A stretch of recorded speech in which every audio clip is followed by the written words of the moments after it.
Salam sejahtera kepada semua pelajar. Hari ini cikgu akan sambung dalam klip pengajaran ini adalah mengenai bab 3 tingkatan 5. Tajuknya ialah Raja Berperlembagaan dan Demokrasi Berparlimen. Cikgu tidak sempat untuk buat PowerPoint kerana cikgu perlu buat 3 video. So, diharapkan apa yang cikgu paparkan ini jelas lah ya. Cikgu ambil dari buku teks juga nih. So, kamu boleh lihat topik bermula muka surat 36. Apa yang akan kamu belajar secara sinopsis dalam bab 3 ini adalah, sebelum ni kita belajar tentang kedaulatan. Okey. Dan pada bab yang lepas kita belajar tentang perlembagaan. So, dalam bab 3 ini mengenai Raja Berperlembagaan dan Demokrasi Berparlimen dengan lebih lanjut. Sistem Raja Berperlembagaan dan Demokrasi Berparlimen ini berkait rapat dengan latar belakang sejarah pemerintahan beraja di negara kita. Boleh jelas di situ kan? Sorry, cikgu cek lebar. Okey. Majlis raja-raja yang wujud seiring dengan pemerintahan beraja menjadi sebahagian daripada institusi Raja Berperlembagaan dan mempunyai kedudukan dalam pemerintahan. Sebagai Raja Berperlembagaan, kedudukan yang di Pertuan Agong dan Raja ini ditentukan oleh Perlembagaan Persekutuan dan juga Undang-Undang Tubuh Kerajaan Negeri. Ciri demokrasi dan pengasingan kuasa dilaksanakan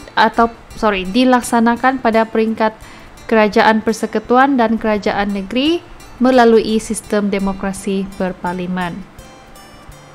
Dan negara kita ini mempunyai keunikan dari segi demokrasi berparlimen kerana dilaksanakan berdasarkan keperluan tempatan. Dalam buku teks itu sebenarnya ada gambar yang sangat jelas. Itu adalah persidangan parlimen. Ini adalah intipati. Kamu ada 5 topik. Bab ini agak panjang sedikit ya. Ya, memang ada panjang sedikit. Yang mana hari ini kita akan lihat latar belakang pemerintahan raja dan demokrasi berparlimen. Kita akan lihat itu pada hari ini. Dan ini adalah elemen kewarganegaraan dan nilai civic. Okey, tidak terang bani yang kena scan. Tapi ini saja yang cikgu dapat paparkan. Ini pun tidak terang, tapi saya mau kamu lihat dalam buku teks kamu. Buku teks kamu tuh sangat jelas bagi kamu 3.1 latar belakang pemerintahan beraja dan demokrasi berparlimen. Pemerintahan beraja ini merupakan tradisi yang sudah berakar umbi dan menjadi teras kewujudan kerajaan Melayu. Raja memerintah dengan kuasa yang penuh dan berdaulat. Okey. Itu kita sudah sedia maklum. Cabaran terhadap pemerintahan beraja berlaku selepas pentadbiran tempatan dikuasai oleh British dan Jepun. Walau bagaimanapun, pemerintahan beraja itu tidak terhapus. Dia tidak terhapus begitu saja selepas kita dijajah ya. Okey. Dan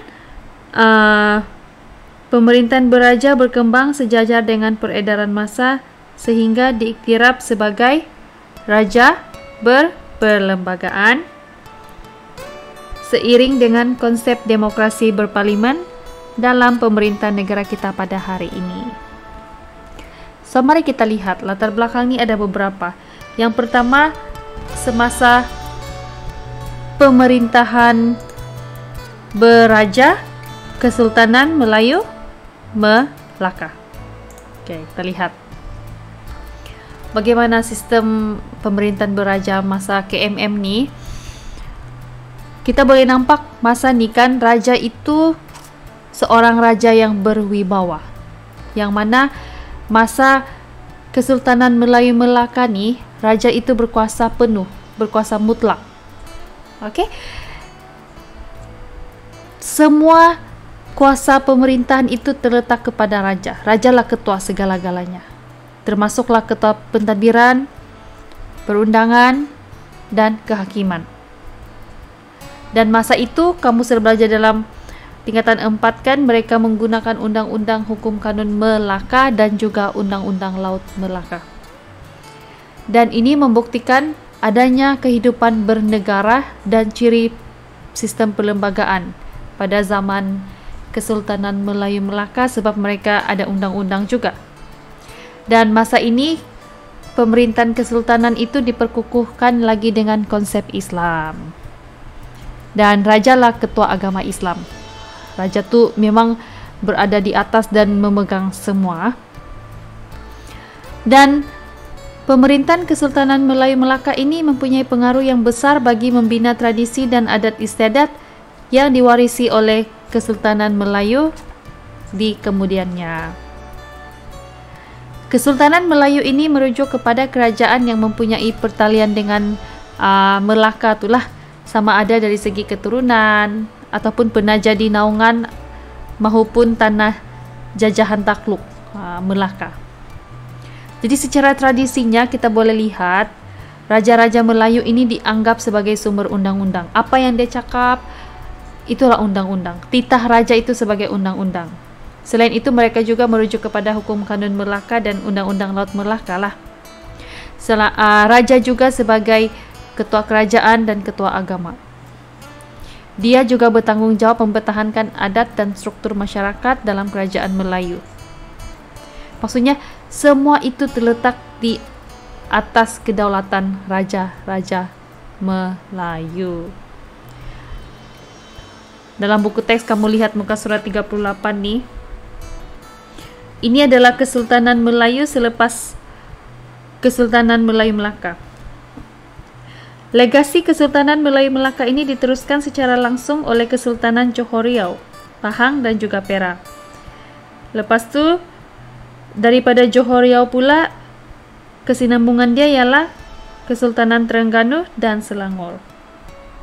Manakala Kelantan, Negeri Sembilan dan Perlis diasaskan setelah berakhirnya Kesultanan Melayu Melaka. Bagi Kesultanan Kedah pula merupakan kerajaan terawal yang diasaskan di negara kita. Kesultanan ini mengakui pertuanan Kesultanan Melayu Melaka. Ini dia punya bagaimana kesinambungan legasi dari Kesultanan Melayu Melaka tu kelas. Harap kamu boleh lihatlah dalam buku teks kamu lagi jelas. Dan gambar di sini nih, kalau nampak ini adalah sumber daripada Jabatan Kehakiman. Ilustrasi bagaimana raja itu kemegahan diraja. Okay, jadi masa Kesultanan Melayu Melaka ni ringkasannya, raja itu sangat berwibawa dan semuanya terletak pada kedaulatan raja-raja Melayu. Seterusnya, ini lagi tidak terang tapi harap kamu boleh nampaklah dalam buku teks kamu kelas. Sebelum Perang Dunia Kedua, bagaimana latar belakang pemerintahan beraja dan demokrasi berparlimen? Bila British meluaskan kuasanya di tanah Melayu lah kan, pemerintahan beraja itu adalah satu halangan yang menyukarkan British untuk melakukan penjajahan. Sebab British mesti menundukkan kuasa raja itu dulu. Dan masa British menjajah, dia telah perkenalkan sistem resident. Dia mau resident menjadi penasihat kan. Di negeri-negeri Melayu bersekutu dan di negeri-negeri Melayu tidak bersekutu, sistem penasihat. So, masa tu raja-raja Melayu ini masih memerintah, tapi ada campur tangan daripada pihak British. British tidak macam jatuhkan dorang punya takhta tu lah, tapi ada penasihat dan British mesti campur tangan dalam pentadbiran. Macam mana mereka buat itu? British buat perjanjian ataupun surat peristiharan daripada raja-raja Melayu. Okey, ada beza dari sini.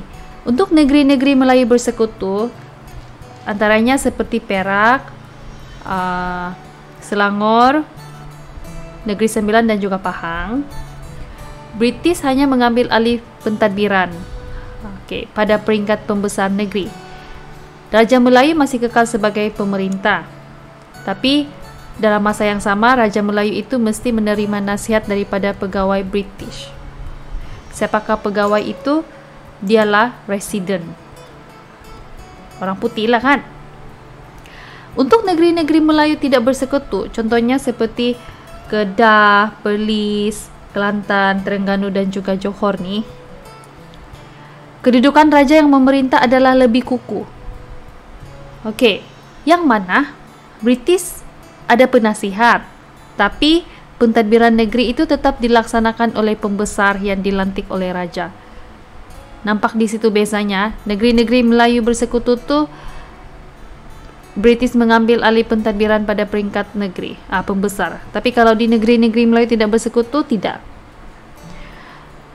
Penggubalan Undang-Undang Tubuh Kerajaan Johor 1895 dan Undang-Undang Bagi Diri Kerajaan Terengganu 1911 telah menunjukkan ciri pemerintahan raja berperlembagaan dalam Kesultanan Johor dan Terengganu, yang mana penggubalan undang-undang tersebut berkait rapat dengan usaha raja, pembesar dan rakyat untuk menghalang peluasan pengaruh British dan untuk mengekalkan kedaulatan negeri. Tapi akhirnya memang mereka dijajah juga. Tapi apa yang kita boleh nampak ni, adanya undang-undang tubuh ni, dan itu ada ciri-ciri raja berperlembagaan. Apa yang kita boleh lihat di sini, ini gambar-gambar dia lah ya. Memang tidak terang gambarnya nih. Kebijaksanaan diplomasi raja-raja Melayu membolehkan pemerintahan beraja itu dipertahankan, yang mana raja itu sebagai ketua negeri yang mengesahkan undang-undang membuktikan kedaulatan raja dalam struktur pentadbiran negeri Melayu. Perjanjian antara raja-raja Melayu dengan British sebelum Perang Dunia Kedua tidak memindahkan kedaulatan negeri Melayu kepada British. Negeri Melayu itu hanya menjadi negeri naungan sahaja. Boleh nampak situ kan? Okey, itu semasa sebelum Perang Dunia, masa kita memang dijajah oleh British lah. Kamu buka muka surat 40, semasa pendudukan Jepun. Okey, tengok buku teks kamu bagaimana latar belakang pemerintahan beraja masa ni, yang mana semasa pendudukan Jepun tu raja-raja Melayu diiktiraf sebagai ketua dalam hal ehwal agama Islam. Raja-raja Melayu juga memperoleh pendapatan seperti sebelum Perang Dunia Kedua. Pengiktirapan tersebut diisytiharkan semasa persidangan Raja Tanah Melayu dan Sumatera dengan pemerintah tentera Jepun di Singapura pada bulan Januari 1943. Maksudnya ni masih lagi lah dikekalkan. Dan kedudukan raja-raja Melayu tu di negeri masing-masing diletakkan di bawah pengawasan seorang governor Jepun di tanah Melayu. Sebab tu pemerintahan beraja kita ni tetap ada sampai sekarang. Masa kita dijajah oleh Jepun pun masih lagi diiktiraf sebagai ketua. Tapi masa tu dalam hal ehwal agama Islam sahajalah. Ada pendapatan juga diorang. Selepas Perang Dunia Kedua, bagaimana pula? Masa ini ada sedikit cabaran. Masih ingatkah masa tingkatan 4 tu ada British mau perkenalkan Malayan Union kan? Selepas Jepun kalah, British ambil alih semula tanah Melayu. Tapi ada 2 minggu tidak ada pentadbir. Bintang 3 telah berkuasa masa tu, dan British membendung Bintang 3 itu dengan cara melakukan pentadbiran tentera British. Tapi pentadbiran tentera ini tidak berjaya untuk memulihkan semula. Dia berjaya untuk menghapuskan yang bintang 3 tu, tapi selepas itu British cuba memperkenalkan Malayan Union. Dan Malayan Union itu ditentang habis-habisan kan oleh, kamu kena ingat nih, sebab topik tingkatan 4 pun kena berkesinambungan, sebab SPM topik dia tingkatan 4 dengan tingkatan 5. So Malayan Union itu ditentang habis-habisan oleh orang Melayu. Sebab salah satunya ialah ini, pemerintahan beraja ini menerima cabaran apabila British cuba perkenalkan Malayan Union pada tahun 1946. Sebab dalam Malayan Union itu, raja-raja Melayu akan kehilangan kuasa sebagai pemerintah negeri. Kerana kuasa pemerintahan diambil oleh siapa? Raja England. Dan Malayan Union ini menunjukkan British memerintah secara langsung melalui governor yang akan dilantik oleh kerajaan British. Sebab itulah masa ni raja-raja Melayu telah bersepakat untuk menentang Malayan Union, dan orang Melayu menyokong, dan akhirnya mereka berjaya, dan ini menyebabkan British telah gantikan Malayan Union dengan Persekutuan Tanah Melayu 1948. Tapi masa ni belum merdeka lagi. Harap kamu masih ingat Jadi, kedudukan raja-raja Melayu yang diwarisi daripada Kesultanan Melayu Melaka itu telah dikembalikan semula melalui Perjanjian Persekutuan Tanah Melayu 1948. Undang-undang tubuh digubal oleh raja-raja Melayu bagi negeri masing-masing dan masih diguna pakai singgah pada hari ini. Inilah gambar undang-undang tubuh tu. Alright. Ada cabaran sikit lah masa ni. Dan selepas merdeka, yang terakhir, muka surat 41. Tengok dalam buku kamu, buku kamu tu lagi terang. Selepas Tanah Melayu merdeka pada tahun 1957, pemerintahan beraja ni masih diteruskan. Tapi ada sedikit perubahan lah dibuat sesuai dengan konsep demokrasi. Contohnya, ketua negara itu jawatan dia yang di Pertuan Agong. Manakala di negeri-negeri lain itu dipanggil raja jugalah. Dan YDPA ni, yang di Pertuan Agong ni, adalah ketua utama negara. Kedudukan, kuasa dan tugas yang di Pertuan Agong termaktub dalam Perlembagaan Persekutuan. Ciri raja berperlembagaan dan demokrasi berparlimen dalam Perlembagaan Persekutuan mengiktiraf raja sebagai pemerintah tertinggi. Namun, rakyat juga diberi hak untuk memilih wakil mereka melalui pilihan raya untuk membentuk kerajaan. Memang raja ataupun yang di Pertuan Agong itu ketua negara, tapi ketua pemerintahan harus dipilih oleh rakyat sendiri. Yang kita lakukan pilihan raya tu kan, dan dia dikenali sebagai Perdana Menteri. Jangan silap, yang di Pertuan Agong tu ketua utama negara. Ketua pemerintahan adalah Perdana Menteri. Ini gambarlah ada istiadat mengangkat sumpah. Tidak terang di sini ya. Tengok dalam buku teks pun tidak terang juga. Ini Tunku Abdul Rahman mengangkat sumpah sebagai Perdana Menteri. Kan kamu ada belajar pilihan raya kan masa tingkatan 4 tu. So dialah Perdana Menteri yang pertama. Kesimpulannya di sini, pemerintahan beraja ini merupakan kesinambungan, warisan sejarah dari zaman dulu sampai sekarang yang kekal pada hari ini. Dan pemerintahan beraja kita ni menjadi punca dan identiti kedaulatan negara. Kita masih kekalkan dia. Coba kamu lihat negara-negara sekitar kita yang tidak ada lagi pemerintahan beraja. Contohnya macam Indonesia, mereka tu tiada raja, mereka ada presiden sahaja. Mereka ada republik. Sama juga dengan di Filipina, mereka juga tidak ada raja, mereka gunakan presiden. Di Singapura, contoh negara yang masih mengamalkan ada raja ni kan, British memanglah kan. UK, United Kingdom, mereka memang ada queen diorang. Thailand masih mengamalkan ada raja, tapi ada juga Perdana Menteri. So, kita masih kekalkan dia sampai hari ini, dan ini menjadi satu identiti kedaulatan negara kita. Pembinaan negara bangsa menuju raja berperlembagaan dan demokrasi berparlimen adalah satu proses yang disebabkan oleh sikap muafakat antara satu sama lain, yang mana kita bekerjasama untuk kekalkan ini. So,